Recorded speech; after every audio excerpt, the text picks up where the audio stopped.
Hello, I'm Linda O'Brien.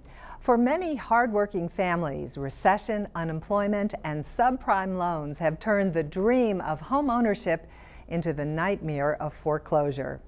California has been hard hit with the crisis, with 1 in 34 properties receiving a foreclosure filing in the first half of this year. That's almost 2.5 times the national average. If you are in danger of losing your home or know someone who is, we want you to know that help is available. Stay with us to hear from community experts who will answer your questions and provide helpful information.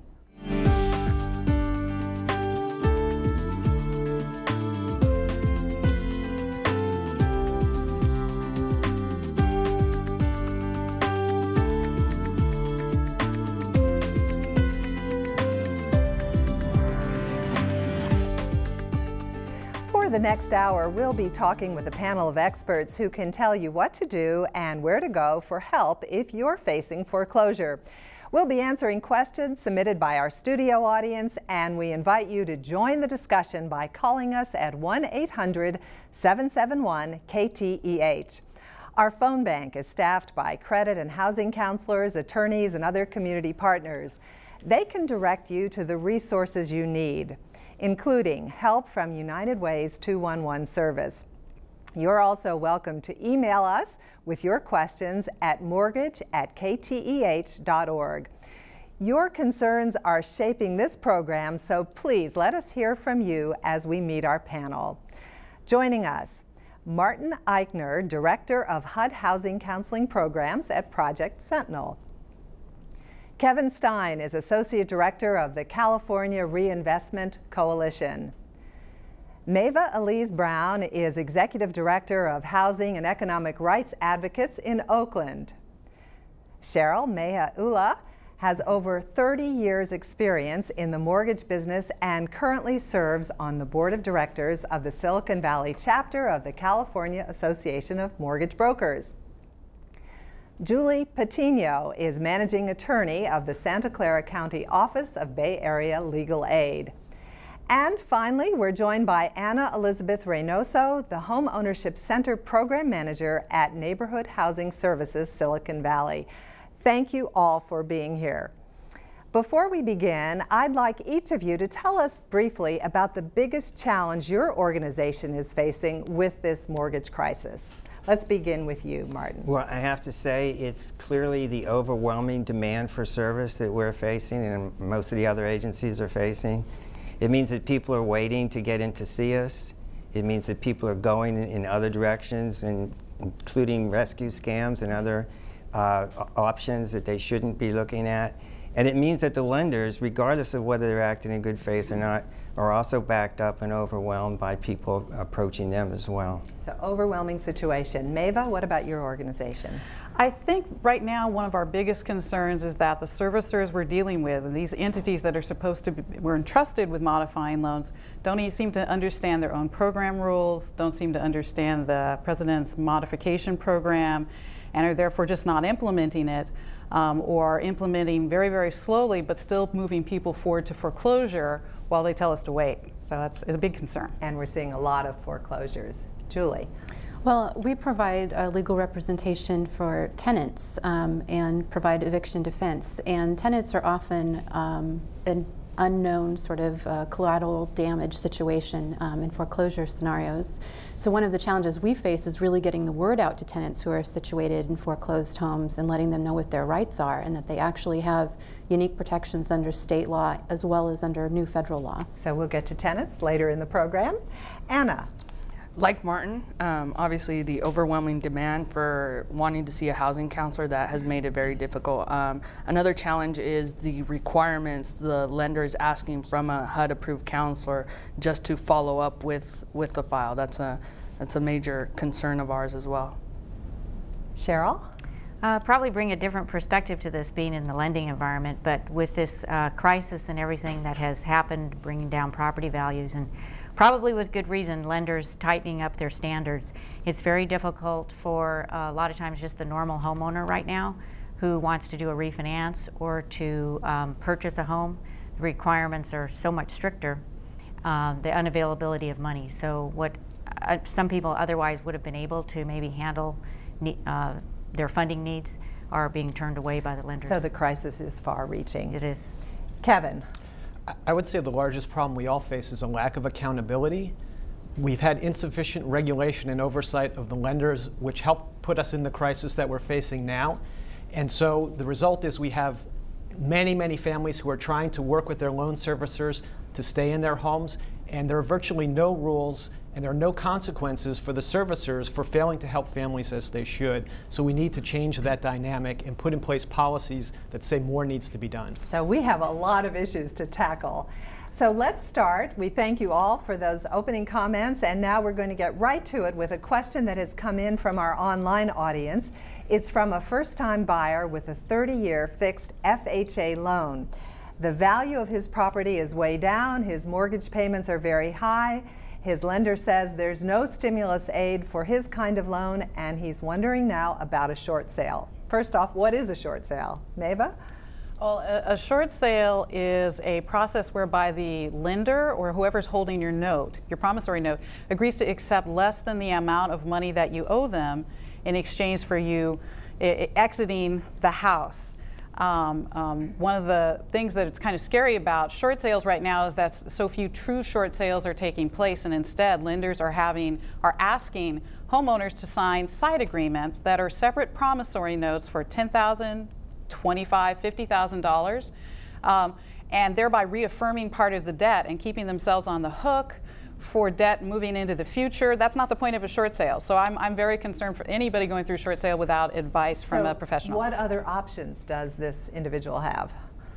On an FHA loan, let me defer actually to maybe to Anna. I don't know if we have not worked with as many FHA loan modifications at this point. Yeah, on an FHA loan, there is the possibility of modification. It's just a matter of speaking to the correct department, which is loss mitigation. Most of the times on the counseling side, we find that many of our clients do not speak to loss mitigation. They speak to a representative at their lender who unfortunately can't help them. All right, and let's define our terms right up front. So modification, how does that differ from refinancing? Okay, modification, what ends up happening is that you change the original terms and conditions of your loan, whether that be a change in the interest rate, a change which changes your monthly payment, a change in your principal balance that you owe, whereas a refinance, you're paying off your existing loan and moving into a new loan, basically. All right, we have another question that came in on kth.org, our blog, from Donald in Union City. He asks, what should he do if he's trapped in a home that's losing its value, he can't pay his medical bills? He is not working, his wife may lose her job. He and his wife put 20% down when they bought their home in 2007 and have been paying interest ever since. How can he get out of this situation? Martin? Well, first of all, he has to make a basic decision, and that is, does he want to try to save the home? Does he want to do what might be necessary to stay in the home? We see over and over again some homeowners who might rationally decide to just walk away or end that relationship and start anew or become tenants or look at some other housing situation, but there's a very strong emotional attachment to that home, so they tend to extend themselves sometimes too far to keep it. But if he does want to save his home and he does want to continue to be a homeowner, then he needs to look at one of the programs that should be available for him, or at least arguably available for him. So if he walks away, how does that affect his credit rating? Well, it depends on how he walks away, and that's part of the, even if a homeowner has decided to leave, they need to get counseling to understand the consequences of the various options. Literally walking away can cause damage for many years afterwards. We talked about short sales. They're very, in practice, few homeowners are getting them approved, and they're having tax difficulties when they do. So that's not a perfect option. There is another option called a deed in lieu, where essentially the house is officially signed over to the lender and just abandoned in that sense. If he stays through foreclosure, then he also is going to have consequences in later years because of that foreclosure on his credit record. So he should get some help in deciding, one, does he want to stay, and if not, what's the best route to leave? So we've talked here about various free help that is available. How does the consumer know what is legitimate? It's how does the consumer know is legitimate? A fabulous question. I'm asked to answer frequently, and I think that one of the challenges is that I can't give a good answer because people are being defrauded by professionals, licensed professionals, brokers, lawyers, you name it, as well as unlicensed people. There's kind of a feeding frenzy and fraud out there right now, and so I would say, if you're going to work with an entity, my first choice is a HUD-certified housing counseling agency. Their services are free. They're funded by the federal government to assist you. They're trained to help you negotiate with your mortgage servicer and to know the programs. Okay, before we go on, Cheryl, how would you answer that criticism of the industry? Because obviously there are a lot of people who are doing their jobs legitimately. How do you wade through? Right. You know, I would agree with her that I would also try to first get HUD-certified counseling. I would also suggest that the borrower contact their servicer immediately if they haven't already. I think they can have a couple of things going. They can be working on their own behalf. I think for the most part, a borrower should be their best advocate because obviously they have the most at stake and should really stay involved in the process and don't wait. There's a lot of misconception out there that you have to be delinquent in order to even have a lender consider a modification.